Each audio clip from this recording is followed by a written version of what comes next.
Tonight, we look at 6 disturbing camping encounters caught on camera. Real moments, real danger. Don't forget to subscribe for more terrifying footage like this. Let's begin.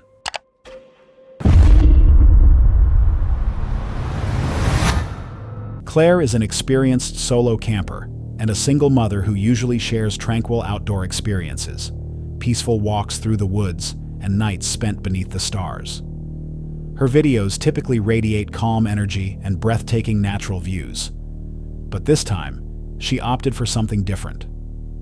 For Halloween, Claire chose to pitch her camp near an old, derelict church, one shrouded in dark stories of alleged satanic activity, and even a nearby murder that still lingers in local memory. Trying something a bit different today, so I'm going to be camping at a church with a history of satanic ritual and witchcraft. So yeah, this is Wild Bear coming to you from Clop Hill. Up bones and all sorts from graves. There's been a murder down on A6, known as the A6 murder. That's the road just over there, I believe. So yeah, lots has happened here, and understandably the church has been closed for overnight visitors, and there are cameras and alarms everywhere. So I've been up to have a look at the church, and I'm staying somewhere nearby where I feel like I won't be disturbed. Yeah, I like this little bit of woods. I don't think I'll be disturbed here. I'm going to do a bivvy today, so really stealth. I've not got another shelter range, just a bivvy, so I think... Due to the church being under strict security, with alarms and surveillance in place, Claire set up camp in a quiet woodland area nearby. As she waited for the sun to set, she read up on the area's unsettling folklore. Accounts of disturbed graves, strange sightings, and rumors that refused to die. Among them was a controversial video reportedly showing a hooded figure captured near the church years ago, fueling local legends of hauntings. Noises, I can't report of anything so far. While we're on the subject of weird stuff, there is a controversial video of what is claimed to be a ghost in St Mary's Church, taken in 2016, and it shows a black hooded figure walking past the door of the church. So if you Google Clop Hill Church monk ghost, I'm sure that will come up. And it's a really creepy video actually, but you know, that could quite easily have been staged. So, but if you guys that like the ghost stuff, have a look at that. So that's quite fun.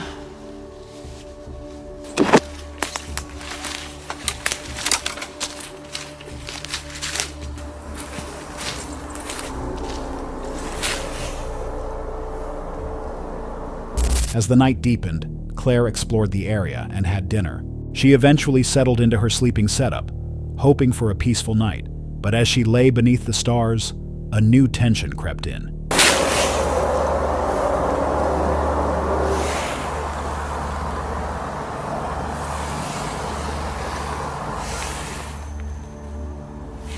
Okay, I've lost my bed. How have I lost my bed? Okay, that's not even funny. Right, okay, I'm trying not to get disoriented. Where did I come from?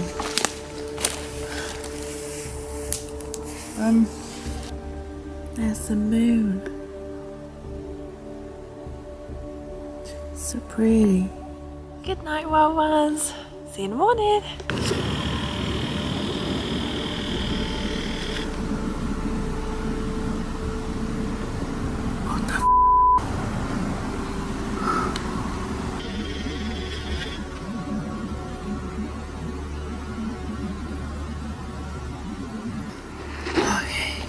See the red eyes over there? I'm just gonna assume they were deer eyes. Freaky. Really freaky.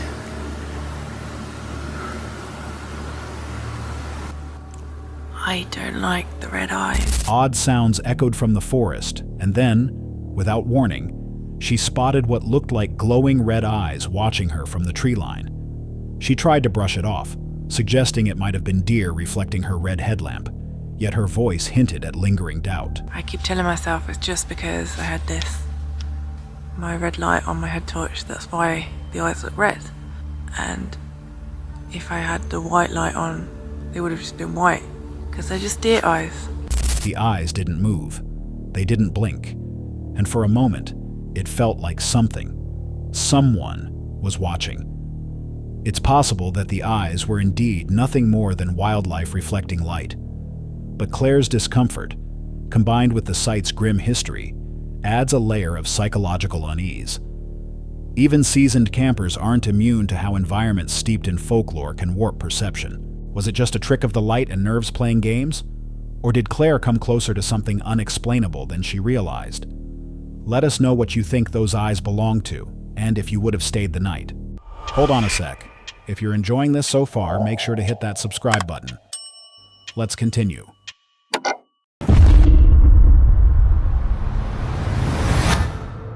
Tonight's footage comes from Rechile, a TikTok creator known for their vibrant mix of lifestyle content, ranging from travel and music to trending challenges and day-in-the-life moments. But on December 4th, 2023, during what was meant to be a peaceful solo camping trip in a public forest, things quickly spiraled into something far more disturbing. What started as a quiet evening beneath the trees turned into a nightmare when a man suddenly approached the campsite, aggressively claiming ownership of the land. I'm leaving! I'm leaving!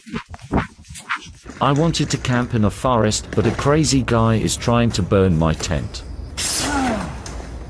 Watch what he's gonna do. He's angry because he thinks it's his forest and he doesn't want anyone to sleep here. But it's not. It's a public forest. And it's not over. Look at what he did after that. I wanted to leave and I picked up a few things and started walking towards my car, but he completely ruined it. Oh no. Oh no.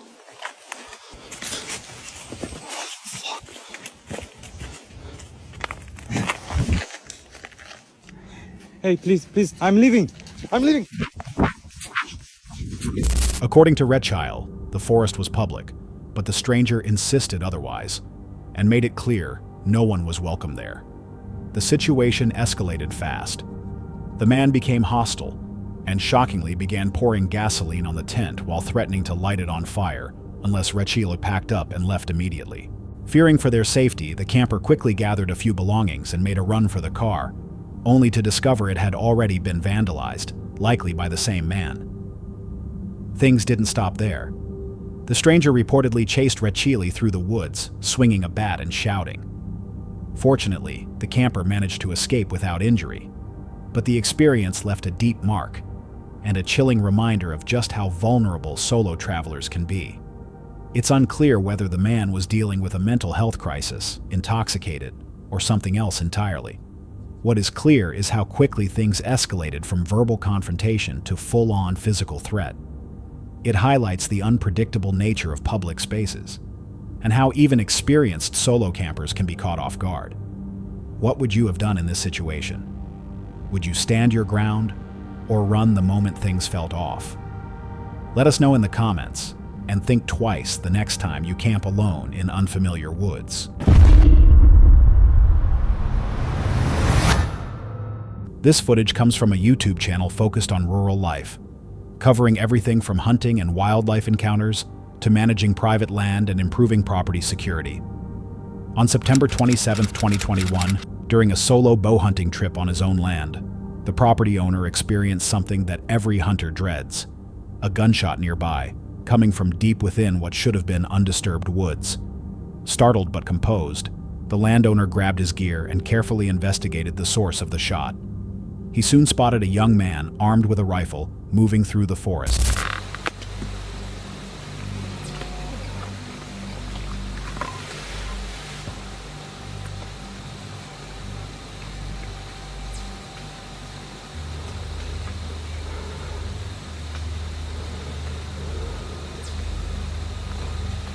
Hey!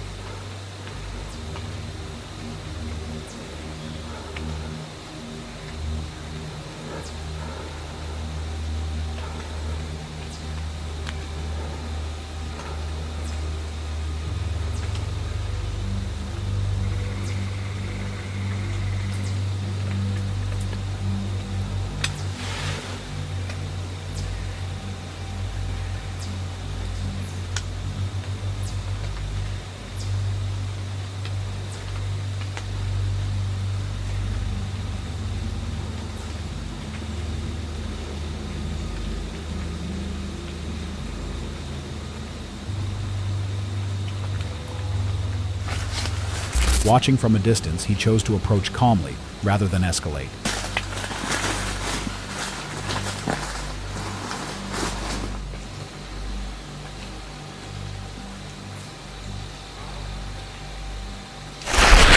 How you doing?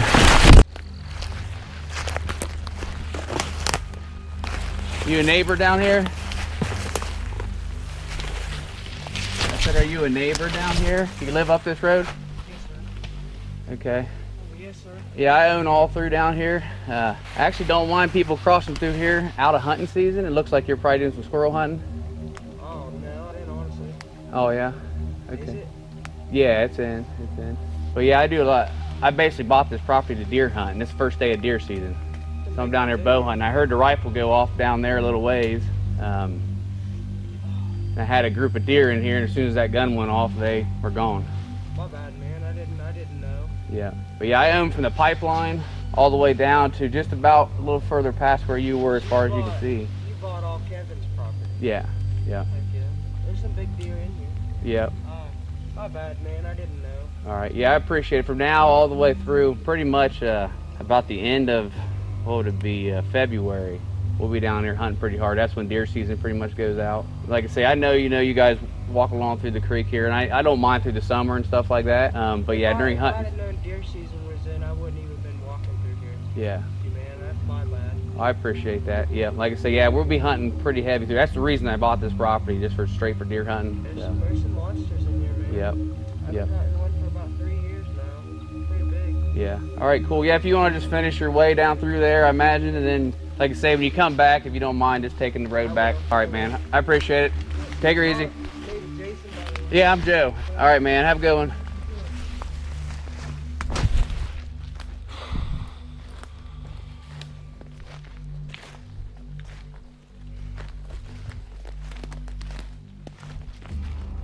After initiating a conversation, the landowner explained that the entire area was private property, land he had purchased specifically for deer season. The unexpected gunfire had spooked nearby game, undermining the hunt he'd driven hours to carry out. The young man, who appeared unaware of both the property lines and hunting regulations, apologized and agreed to leave peacefully. Well, definitely know what the gunshot was now. He, I believe, lives up the road. Try to be lenient with the kids, because I know what it's like. I was a teenager. I like to run around, be in the woods as well. But he's got to understand this is deer season now. That's why I bought this property. I drive down here 2 hours one way, 4-hour round trip. Don't get down here near as much as what I would like. So when I get down here, the last thing I want to see is people walking down through the property. So, I don't know if you hear the audio. I'm trying to work with the kid. I told him, the end of February or so, that's when deer season will pretty much be over. Through the summer, if they want to walk up and down that creek bed, that's fine. Don't have a problem with it. But when it comes hunting season, that's when it becomes a problem. So, the bad part is I thought the kid was squirrel hunting. He had a .22 rifle, and he didn't even know it was squirrel season. So I don't really know what he was shooting at. I told him to walk down the road on his way back through. So let's hope he listens to that. But you try to be nice to the neighbors. That way you don't have any issues, which I've had a lot of issues so far, as you guys know that follow the channel, with break-ins on the camper and the shed. So hopefully being the nice guy this time will keep me from having those issues.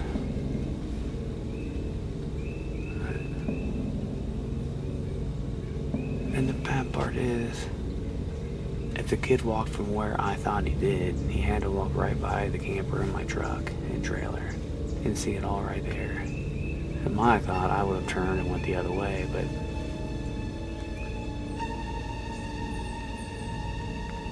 I don't know. Well, let's try to enjoy the last hour of our hunt here. Although the encounter ended without conflict, the landowner couldn't help but feel uneasy. He reflected on how often these situations arise, especially during hunting season when public and private boundaries blur. And given past incidents involving trespassers and break-ins on his land, even well-meaning mistakes carry heavy consequences. While the teen's actions may have been innocent, it's a stark example of how miscommunication and unclear boundaries can lead to serious problems, especially when firearms are involved. The landowner's decision to remain calm shows a mature understanding of rural community dynamics, but it also highlights the real risks landowners face during hunting season. What would you do if an armed stranger wandered onto your property? Stay calm like this hunter, or take a more defensive approach? Let us know your thoughts. And remember, sometimes the biggest threat in the woods isn't what's loud, but what's hidden just beyond the trees. This next story comes from Brad Jigmaster, a YouTube creator known for his outdoor adventures, especially fishing, told through a blend of relaxed storytelling and personal reflections. Brad's content often captures the calm, meditative side of fishing, whether it's catfishing or bass fishing. But on July 17, 2022, one routine trip on the water turned into something much more distressing.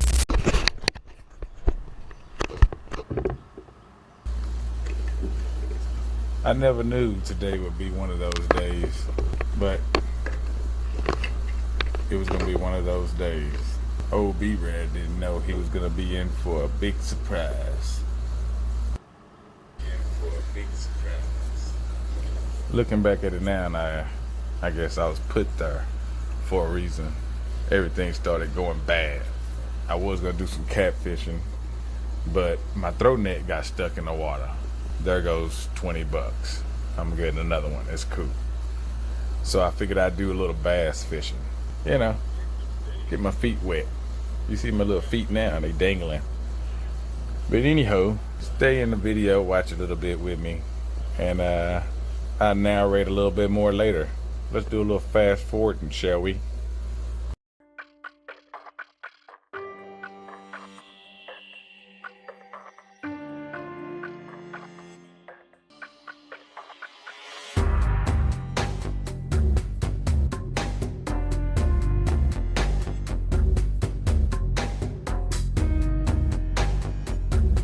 Something he never could have prepared for. That day started like many others. Brad was out on his kayak, recording casual footage, enjoying the quiet of nature. But during the outing, something in the water caught his eye, something floating just off to the left of his kayak. At first, he wasn't sure what he was looking at. But as he moved closer, the reality hit him. Okay, now you see me, I turned around, I'm going a different route. But if you look to the left of the screen, just look at the left of the screen. Did you see it? You see my head? I am fucked up right now in the head. Do you hear me? I'm fucked up. I had to whip out my camera because nobody would believe me. What if my film on her was not important? I didn't know, you know what I mean? So yeah, what you saw was a man floating in the water. There goes my fishing trip. And that sounds selfish, I know, but I'm fucked up, man. Okay, I'm really fucked up. But anyhow, at this point, get ready to call the popos, and I realized I need to get out of this water and do that before I drop my phone. So I had to duty on back by this guy and get another look at him, which fucked me up some more, you know? I didn't want to hit him with my pedal, so I stopped for a second. That's how close I was. I was like, fuck, man, I'm tripping balls right now. Y'all don't even know it. I'm running to the water. I mean, I'm running to the land. I'm nervous. Just looking at it kind of fucked me up still. A motherfucking body, man. I was messed up in the head. But anyhow, I made it to land, got up out of that thing, quick as I could, and you know, fast forward. Let's go. Oh my goodness. It was the body of a man, face up in the water. Shocked and visibly shaken, Brad instinctively reached for his camera, not for clicks, but because he knew that without footage, no one might believe what he had just seen. The moment was so overwhelming that he struggled to find the words to explain how much it had affected him. His peaceful fishing trip had instantly turned into a deeply traumatic experience. Doing his best to stay calm, He carefully turned away from the scene, trying not to disturb anything in the water. He made his way to shore as quickly as possible, determined to contact authorities. Though he handled the situation responsibly, the emotional weight of what he witnessed was clearly written all over him. Brad's decision to remain composed under such pressure speaks volumes. But this was more than just a shocking moment. It was a tragic reminder of how even the most serene environments can hold something devastating beneath the surface. His reaction was raw and real, and it's hard not to feel for him. Have you ever had a peaceful day turn upside down in a split second? Moments like these stay with us, haunting not just because of what we saw, but because of how powerless they made us feel. What would you do if faced with a discovery like this, alone in the middle of the water? This chilling story comes from Mo McMahon, a solo female van lifer documenting her journey across the rugged landscapes of Australia. Her YouTube channel offers a raw and honest look into the challenges of living on the road alone, highlighting the beauty, solitude, and at times, the very real dangers of remote travel. On March 30th, 2023, one quiet evening at a mountain campsite would test her instincts in ways she hadn't expected. Mo had planned a peaceful overnight stay at a place called Crooked Creek, an isolated spot with no cell reception and no other campers in sight. I'm the only one here. There's no telephone service. It's gorgeous, but feels a little creepy. I'm gonna build a fire, I'm gonna cook some food, and then I'm gonna leave before sundown. Yeah, 'cause there's just no, it's scary.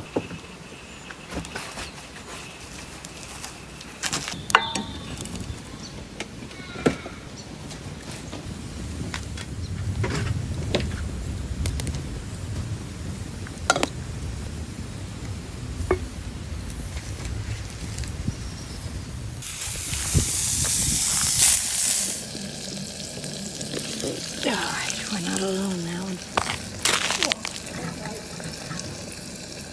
It's 3 men. At first, she embraced the calm, setting up camp, building a fire, and preparing dinner. But as the hours passed, a growing sense of unease began to settle in. The emptiness around her felt less like freedom and more like vulnerability. Then, out of nowhere, a van arrived, carrying 4 men who exited and briefly wandered around. I got it. Yeah, use the nitro as my toilet.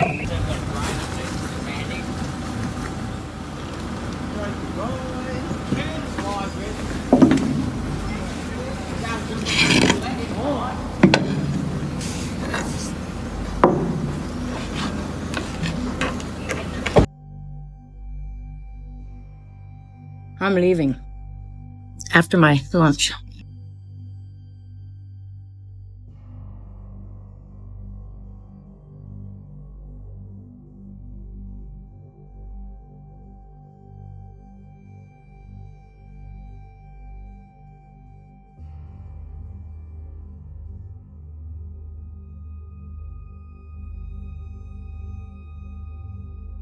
Though they didn't interact directly with her, their presence in such a remote, empty place made her deeply uncomfortable.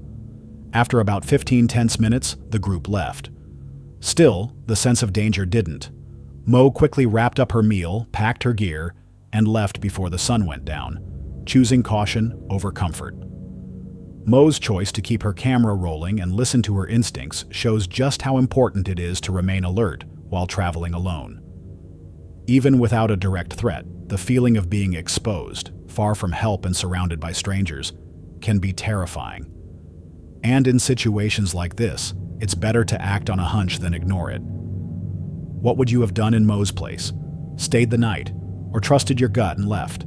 Let us know in the comments, because in the wilderness, it's not always wildlife that poses the greatest risk. This next unsettling encounter comes from Sam Nitch, a content creator who focuses on paranormal investigations and eerie explorations. His channel is dedicated to documenting strange phenomena, unexplained sightings, and ghost hunts, often venturing into remote or allegedly haunted locations in search of answers.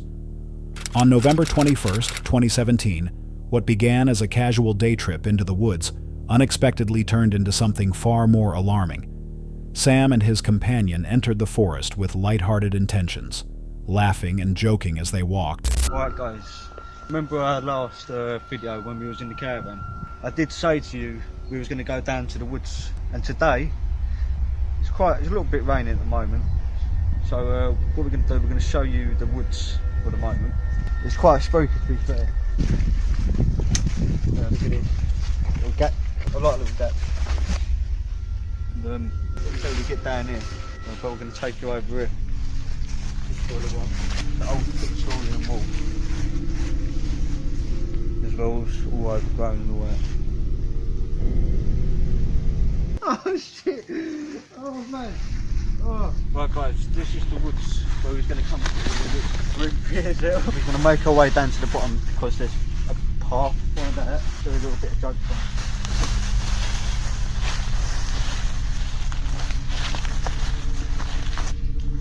Let's do my favourite thing. Is there anyone here?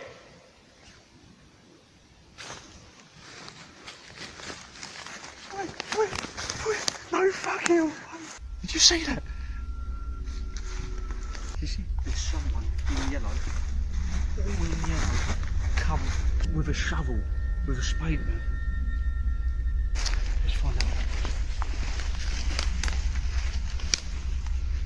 They were initially unfazed by the gloomy atmosphere and light rain, but that mood shifted quickly when they called out into the trees and noticed someone, completely still, dressed head to toe in yellow, standing among the branches. Just disappeared just now. He was walking, he or she was walking that way with a shovel.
At first, the figure seemed odd but harmless.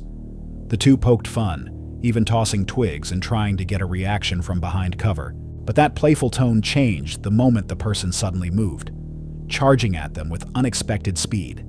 Startled, they ran, trying to laugh it off, but their nerves were clearly rattled.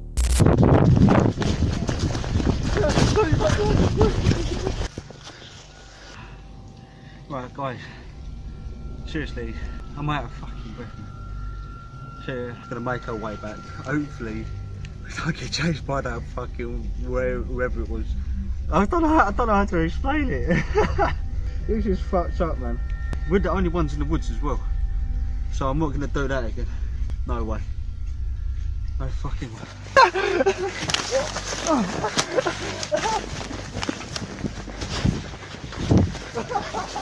See you later, mate. Ain't getting enough here, bro. He's got a spade in his fucking hand. Go over there, go over there.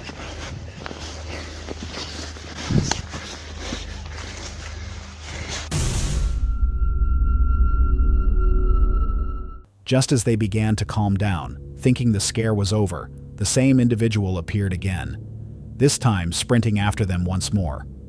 They scrambled up a hill to escape, hoping the terrain would slow their pursuer. But one detail stuck with them. The man wasn't just out for a walk. He was carrying a shovel.